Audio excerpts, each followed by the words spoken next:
Yes, good morning, good afternoon, and good evening, everyone. Welcome to DFRI stream, the webinar for Association of Cyber Forensic and Threat Investigator. So we are, as probably some of you with us, we are a forum aim to bring researchers, industry practitioners, and individuals to disseminate the latest research and innovation.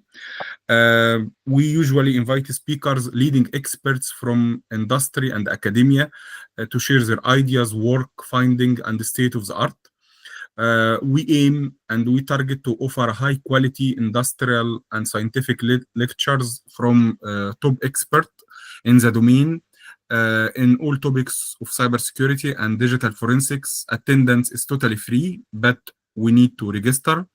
We have a group forum where we actually share all news about the lectures, share recording, and even share links about the slides if a speaker share it with us.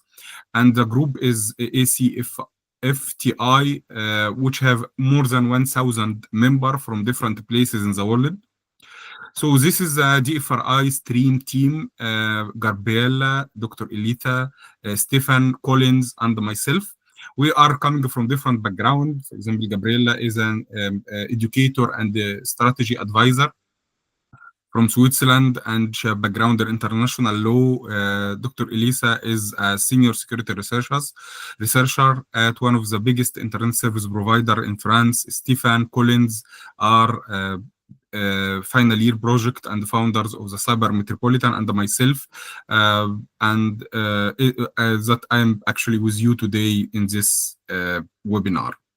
So ACFTI, we are professional non-governmental non-profit public association founded in 2016 in Santiago, Chile, and we become an association in 2020. We promote and support cybersecurity activities, and we involve in different projects, something like cost action and different projects related to standardization of the DFRI domain.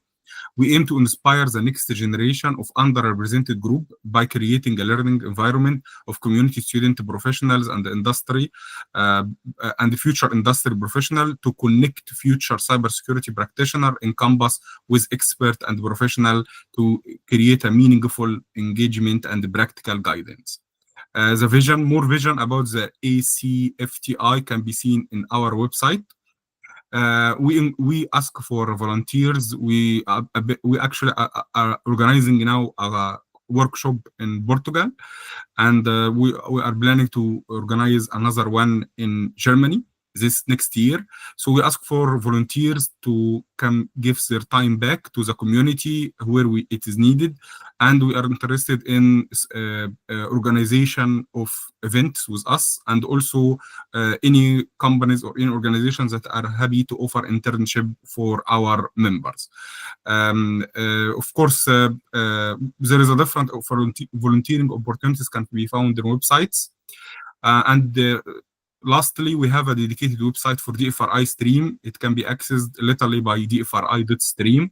And we have a YouTube for all the past recording. And there is a certificate of participation that usually allows a participant to get ECTS credit if he is doing a master or PhD in some of the EU universities. So our speaker today is Daniel. He is, and the title of the talk is the Cybersecurity and Open Source Policy.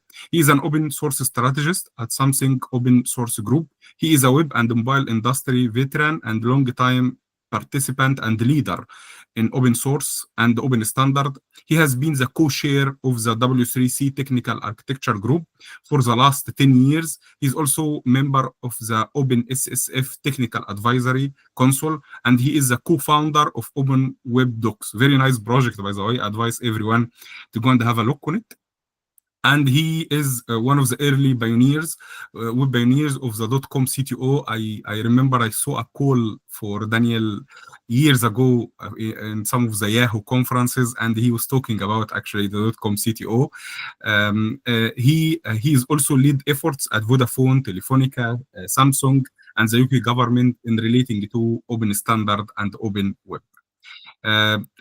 That's all from my side. The floor now is yours, Dan, and you can start by sharing your screen. So I will stop presenting now. Please feel free to share your screen with us. Okay. Thank you very much. Thank you so much for that sterling introduction. Really appreciate it. I hope I don't repeat too much of what you said. I have an intro slide myself where I'm going to go into talk a little bit about stuff that I do. This talk is an adaptation of a talk that I've given to a couple of different groups that talks about cybersecurity and open source policy, or cybersecurity, open source, and policy. It does not make assumptions about, it doesn't make too many assumptions, that is, about your knowledge on open source, on cybersecurity, or on policy.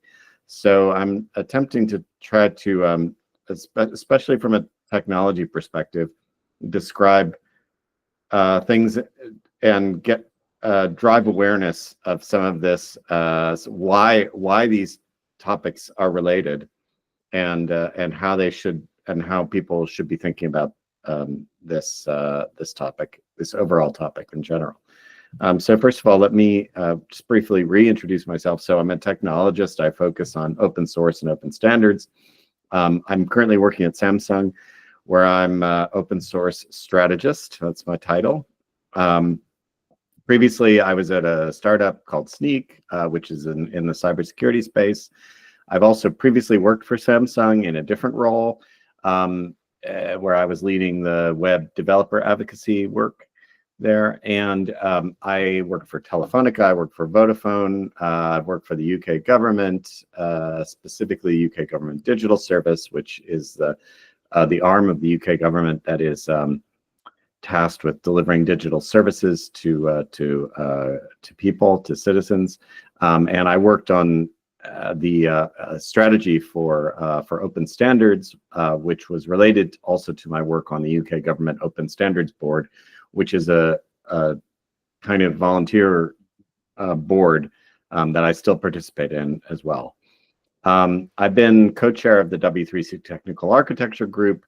W3C, for those who don't know, is the acronym for the World Wide Web Consortium, and it's a standards body for the web that develops some of the key technologies that are, and maintains and evolves those key technologies that are part of the web platform.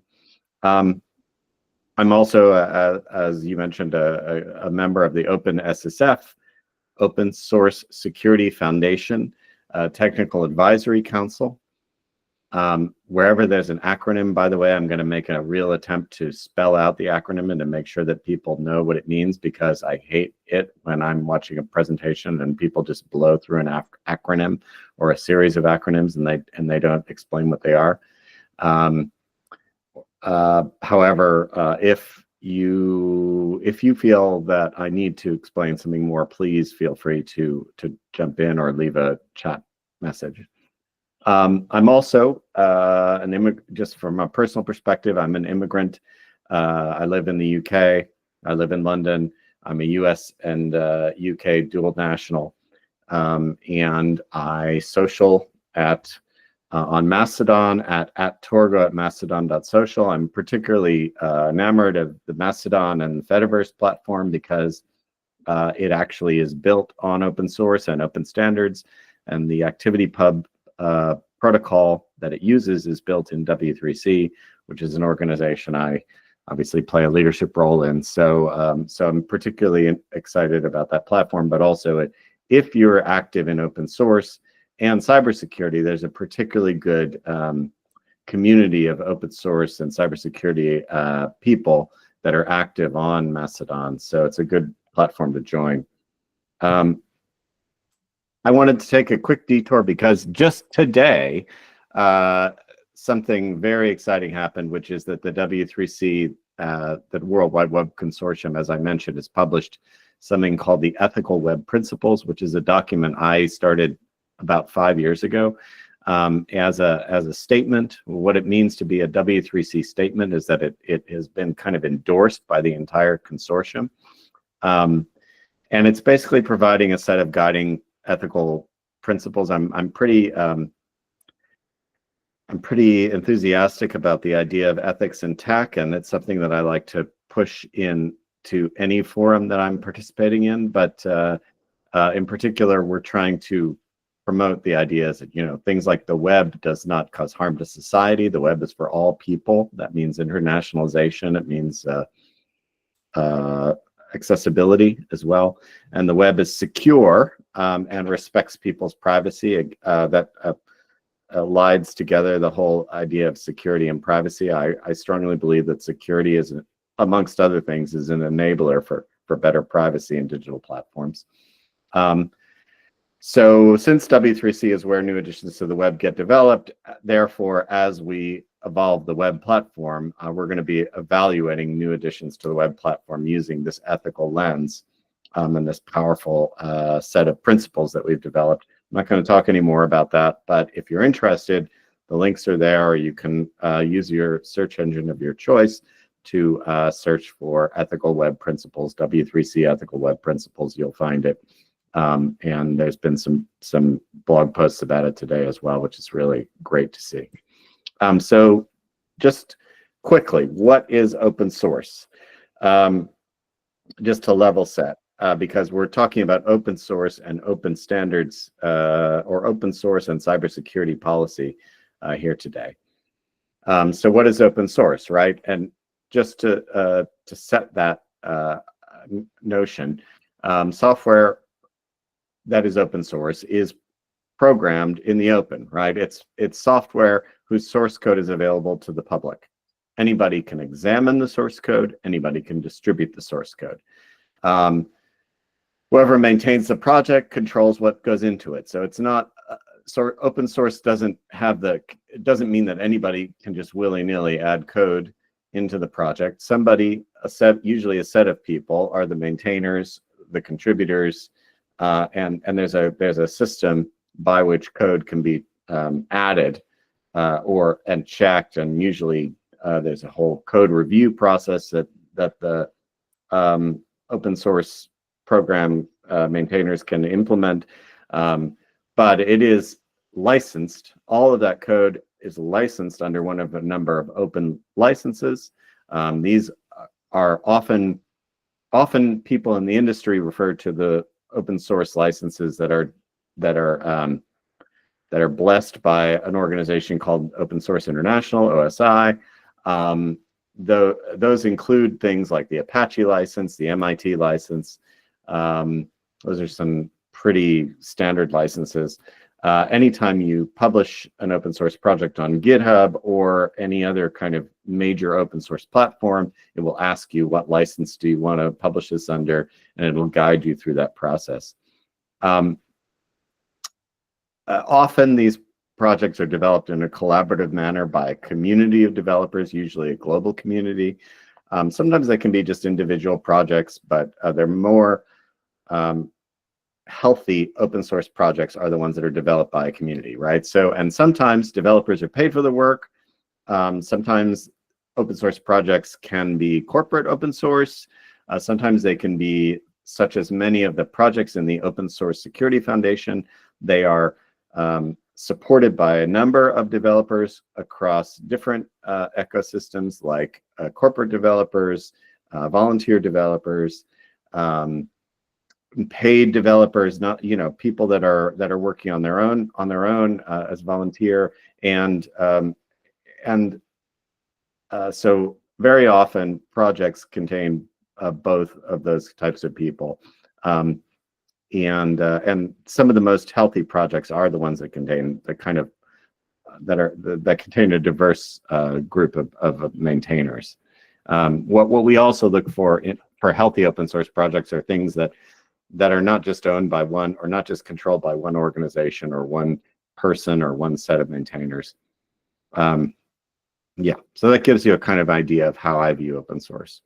Why do I care about open source, right? Because most of the services and applications that you use as you get along with your daily life, incorporate some element of open source software, right? And that statement might be surprising, I think, to most people who are just walking along the street, reading their WhatsApp messages, or consuming news content from BBC or any other place on the web, or getting alerts, or checking their bank, or what have you, or just checking their route planning for getting on a bus. But what people don't understand is that open source software is in everything. I'm just going to rattle off a few good examples here, right? So your television that you turn on, maybe to watch, Netflix or anything. I never watch television anymore. I usually watch streaming platforms. But you've got all of these streaming applications that are embedded on your television. Guess what? If you go to your about screen on your television and you look under licensing and legal, you'll find a litany of open source licenses out the wazoo, all kinds of open source licenses for all the different software components that are present in this kind of consumer device. Telephones, I gotta push the foldable phone here, right? But the phones like this, or any kind of phone, whether it's Android, whether it's iPhone, whether it's regular, even dumb phones, all contain so much open source software. Again, go to the about screen, go to the legal, look at licenses. You could page through it for days, finding all the licenses for all the different open source components that are embedded in such a device. I mean, obviously there's open source, maybe not so obviously, but obviously there's open source contained and at the core of the computers that we use. The Macintosh OS embeds the BSD operating system. Even Microsoft has started to embrace Linux. They have a whole Linux subsystem, and they have a lot of components even in Windows that are based on open source. Android operating system is based on the Linux kernel. iOS operating system is also based on BSD, which is another big open source operating system. So at the kernel level, the core of these devices is open source. Gaming platforms, there's so much open source in gaming platforms. Again, browsing, but also just general graphics code, operating system code, all that kind of stuff. All the apps that you might use. Every single one of the apps that you're using on your phone on a daily basis is something that has all kinds of open source components in it already. The tech that you use when you're paying for something at the store. This, again, both parts of this transaction here, both the software that's running on the phone and the software that's running on the point of sale terminal, have so much open source, so many open source components in them.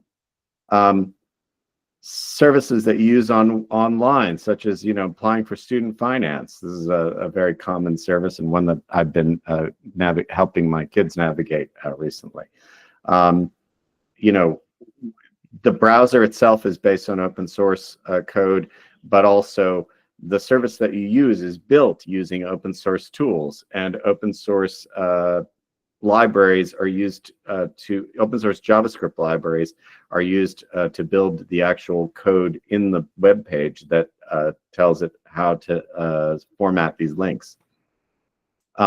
Software that is on public transport systems, critical digital infrastructure, such as signaling, nuclear power plants, other types of things that might have a very critical safety function, space systems, even probes that go to the Mars and Venus and the Moon, all have either they're based on embedded Linux OS, or they're using open source components in some way. Again, even the SpaceX capsule, the Dragon capsule, all of the user interface that it presents to the people, to the crew, is presented in a Chromium web view, which is, again, Chromium itself, which is the underlying software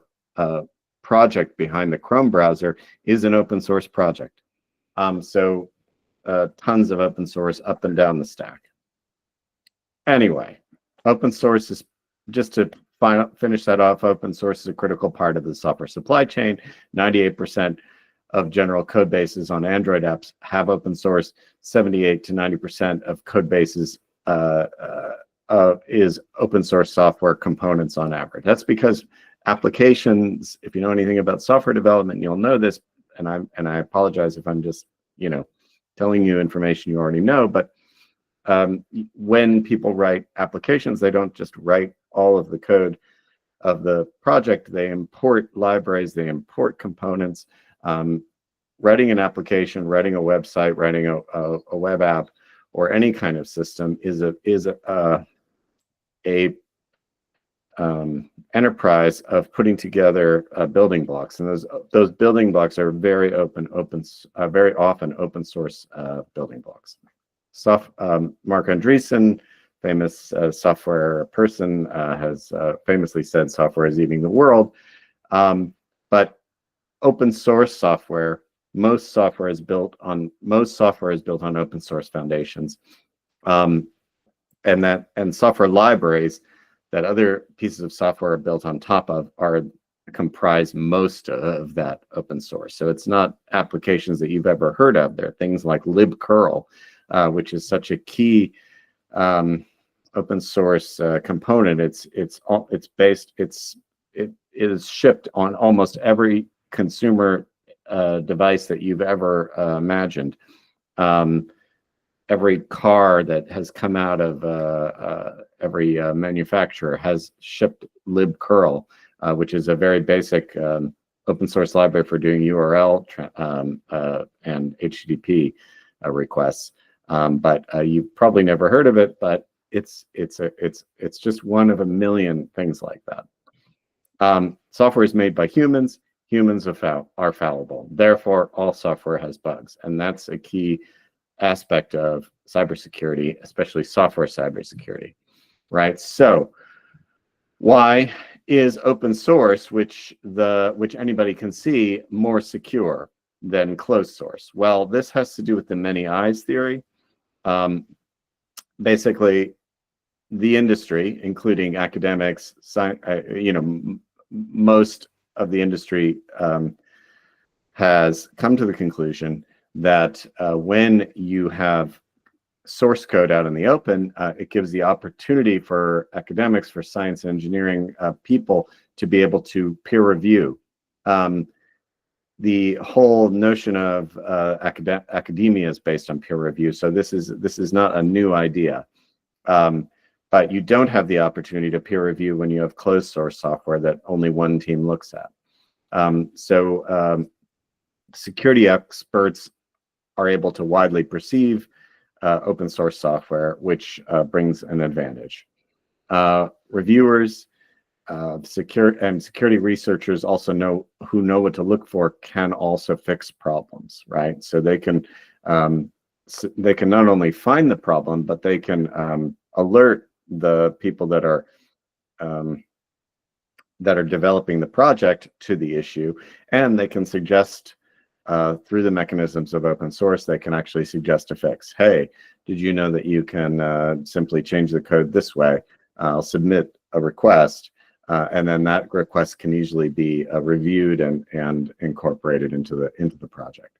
So that all of those aspects make open source more secure. A key study in this was the Log4j exploit, which happened in 2021. Again, this was a library that was used in so many applications. It was used under the covers. No consumer ever interacted with it, but it was a piece of software library that was used ubiquitously across the industry, and there was an exploit found in it.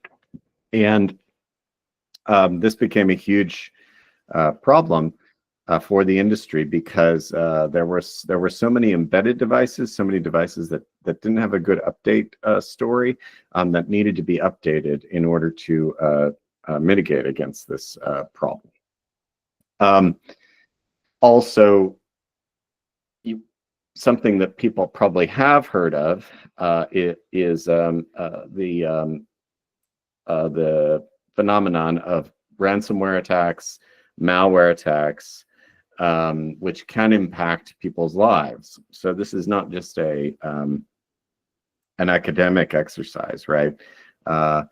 If you have software that is insecure on your device or on a computer, then it can be a door for bad actors to use to gain access to your device, and thereby to inject malware.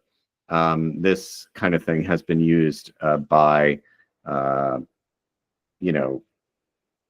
would say, cyber hacker gangs, not hacker in the good sense, but hacker in definitely the bad sense, that have placed ransomware, for instance, on hospital PCs, and told them that they must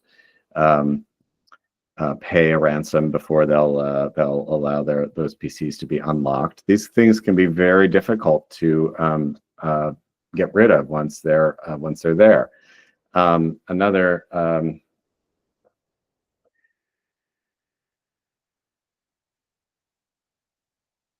yeah, I mean, this really says it all, right? So a particular threat group used the Log4Shell exploit in order to install malware onto devices, and various groups, in fact, have been using this particular exploit only as a way to install malware onto the device. So the threat is not the bug itself, like Log4Shell bug as a bug. The threat is people exploiting that bug, and that's why there's a whole kind of a vulnerability disclosure process that the industry has been following, which attempts to notify the project ahead of time so that they can release a fix before they release the information about what the bug is. And so when the industry is operating in a good way, you'll see that happens. Therefore, you'll see these press releases about vulnerabilities coming out after the fix usually has already been developed and spread. Another example of something that a malware that people have been installing is this NSO Pegasus spyware, which has been used by government actors and other actors, not just governments, to exploit, to get into somebody's phone, and to be able to control all the aspects of their phone. And as anybody who has a phone knows, once you can get in there onto somebody's phone, then really you can know almost anything about them. You can know, how much money they have, who they're talking to, who they're texting, all their secrets, right? And so you can tell why governments and industrial espionage people might be interested in this. So again, how do these exploits get in? In this case, NSO was exploiting a bug in Apple's iMessage protocol and software subsystem, which was a security bug in a bit of the open source code that was part of that subsystem. It was actually fixed in 2021. However, there's a kind of arms race, right, between people who want to see these bugs exploited and people who want to try to protect these platforms. And the the bad actors, I mean, if you take a look at NSO, they're a major organization, and they're a legit organization. They're not criminals, at least, you know, according to the law. They might be doing something unethical, but they're not, you know, they're not a criminal gang, and they are, and they're very well funded. So there is a kind of back and forth here between and a lot of there's a lot of energy basically flying around this system. So this has caused governments around the world to really wake up and understand that cybersecurity is important, that it needs to be paid attention to, that we need policy that helps to guide the industry. Because as we talked about, software has vulnerabilities. Software has this characteristic. This isn't going away. And software is critical digital infrastructure. It's inside of everything that people use. So in particular, the EU has spun up something called the Cyber Resilience Act, the CRA, which actually just published in October 2024. I mean, it's been in development for a few years, and now they've just published it, and now that the clock is ticking to full compliance by, I think, 2027. And what that does is it ensures that hardware and software that are placed on the market, with fewer vulnerabilities.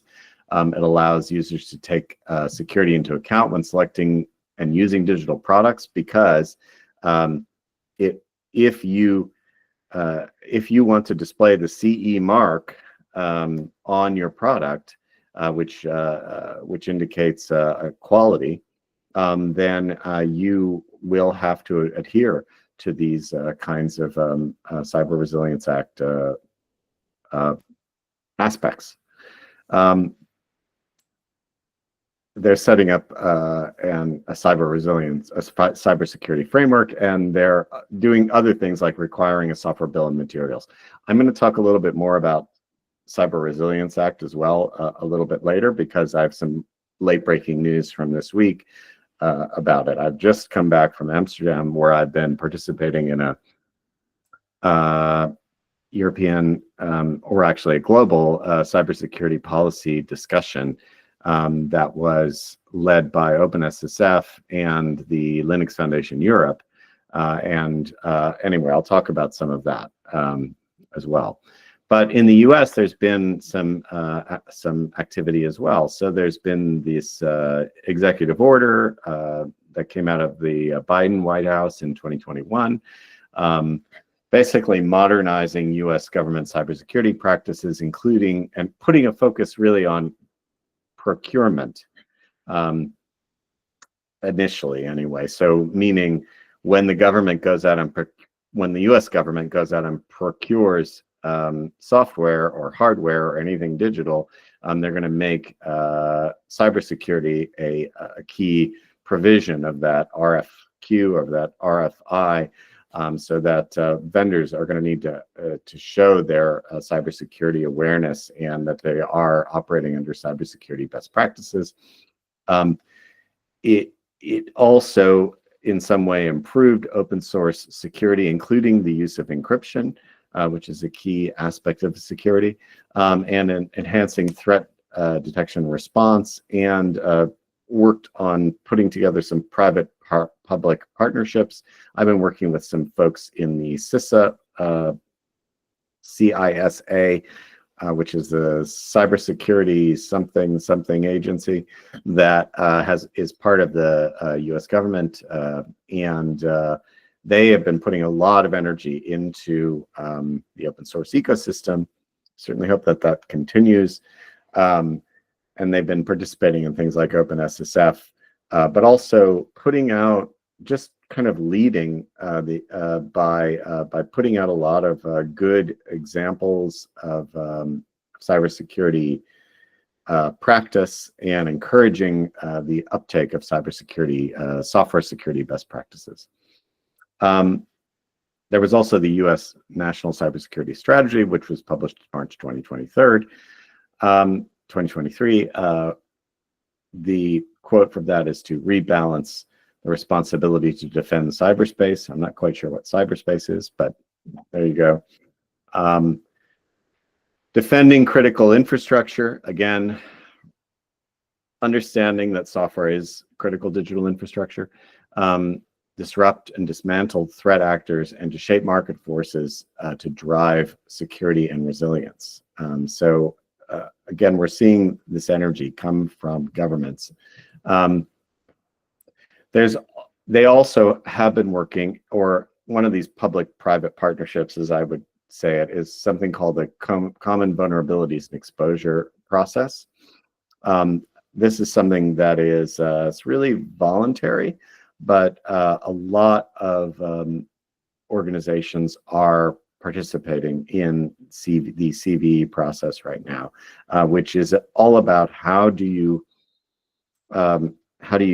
talk about vulnerabilities, how do you name vulnerabilities, how can people refer to the same vulnerability in the same way. So for instance, a log4j vulnerability, which was colloquially named that, actually has a CVE number, so that people can be very clear about what they're talking about when they're talking about software vulnerabilities.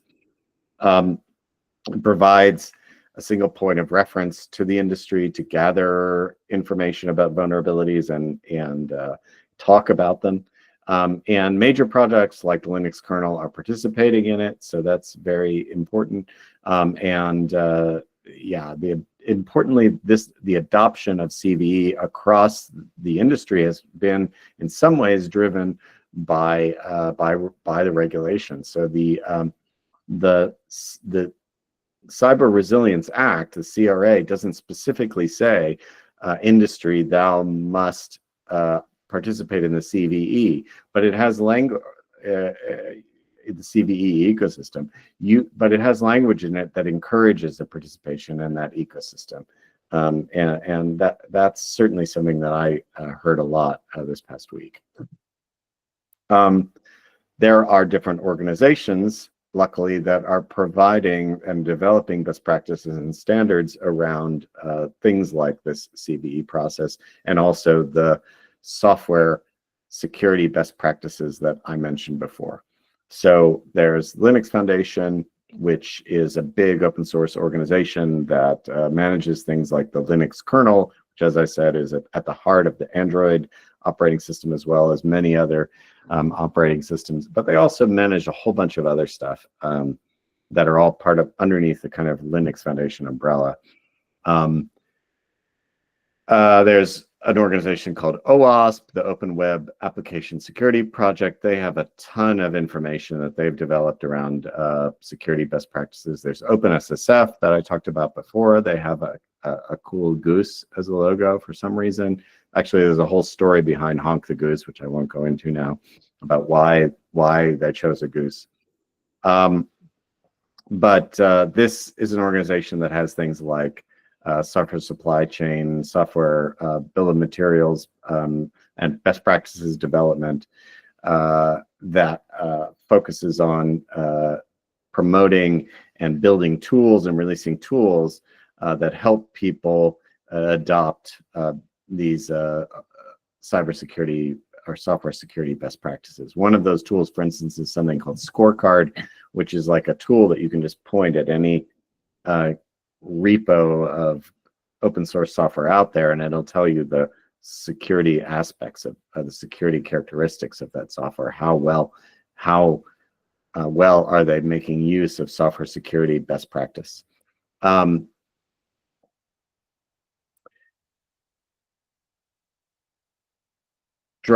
A lot of these organizations, such as W3C and IETF, where standards are being built, are also part of the story. Driving adoption of common practice and the tools across the whole internet. And this is a key point. Open source is not organized according to national boundaries. It, like the internet, is completely international. It's transnational. And you can have people that are participating in particular open source projects that are across the globe.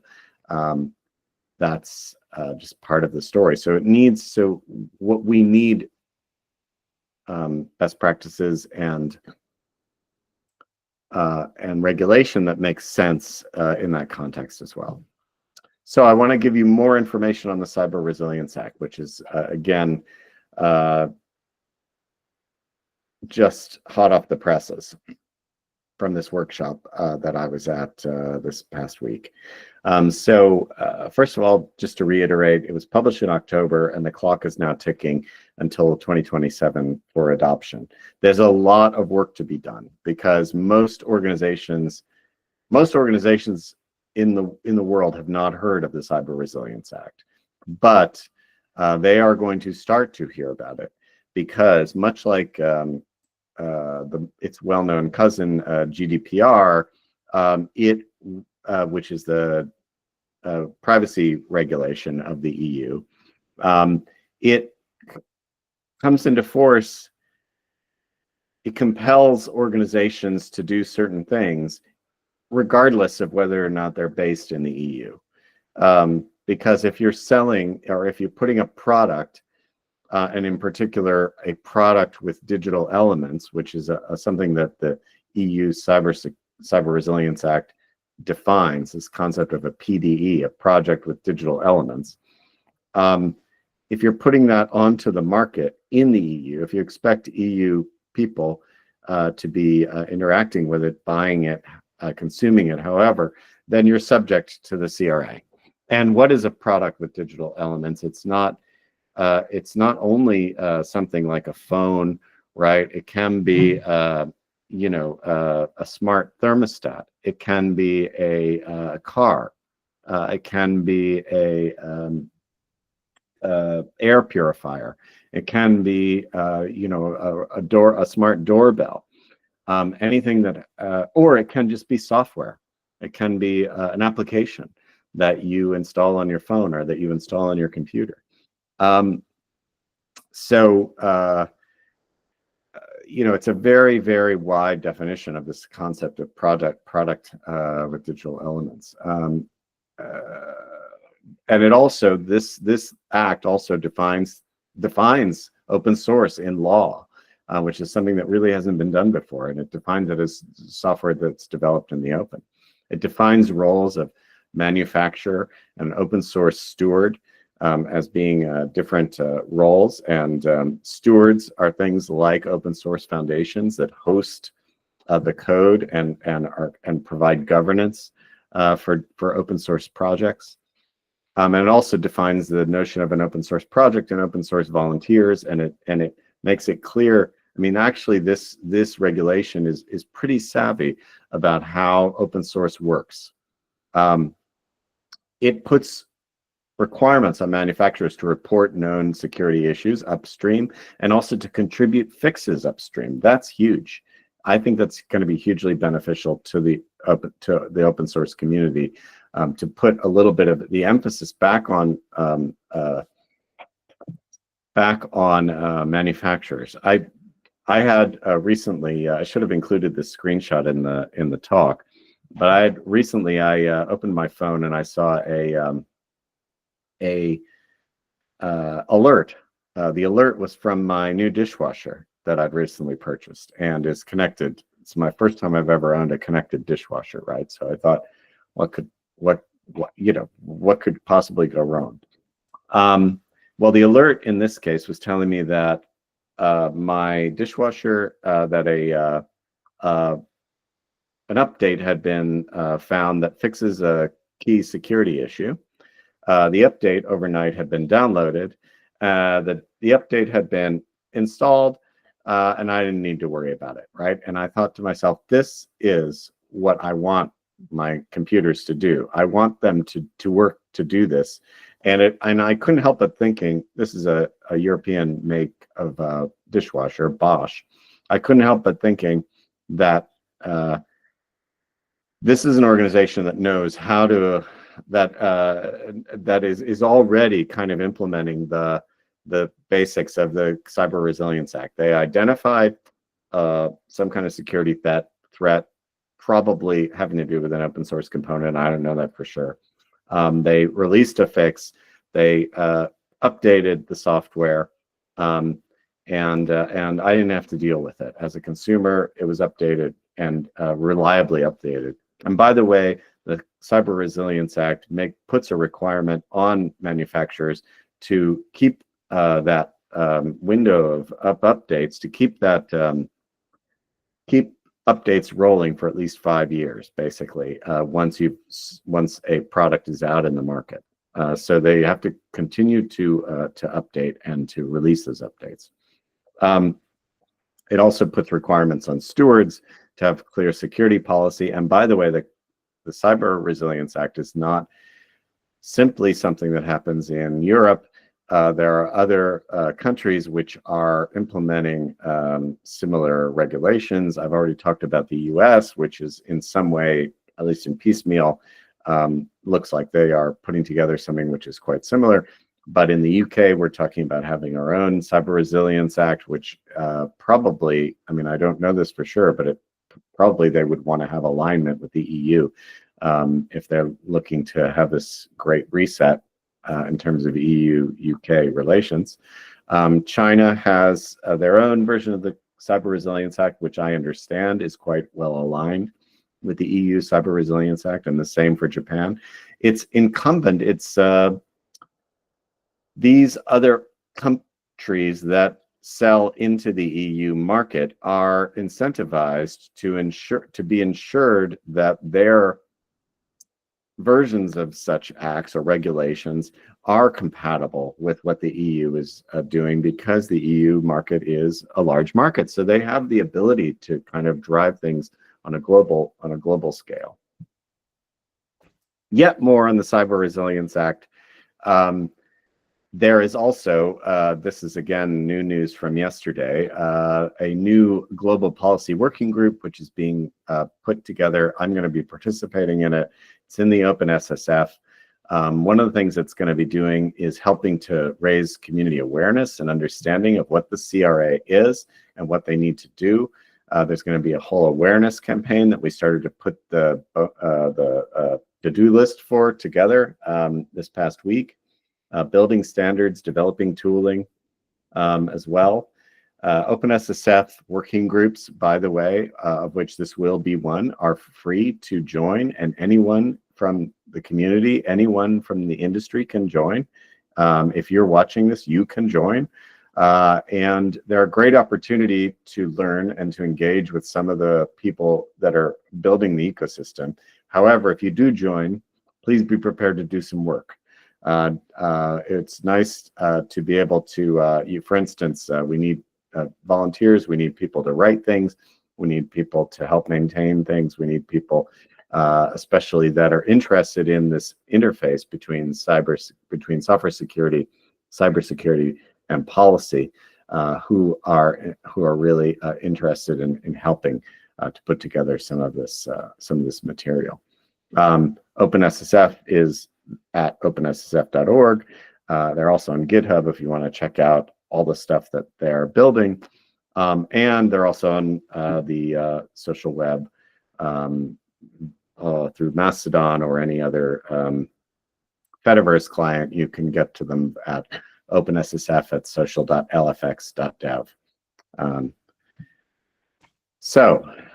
One final note, and I guess I put this in here thinking that some students might be watching, is that if you're interested in this topic, there are a whole bunch of jobs going. I just did this search this morning for how many civil service jobs there are in the UK that feature the word cyber, and you can see the top of the list here is something about cyber policy at the Home Office. So this is just one example. I think this is a huge career area. People who are interested in this, again, this interface between cybersecurity and policy, I think this is going to be a huge area of interest for jobs. So that's basically it from me. I hope I didn't confuse people, and I hope this was understandable. I'm happy to answer questions. I don't know exactly how you want to do that, but however you want to. I'm here, and again, you can follow me at torgo@mastodon.social. You can find out more about what we're doing at Samsung Open Source, which I didn't really talk about too much, at the website opensource.samsung.com.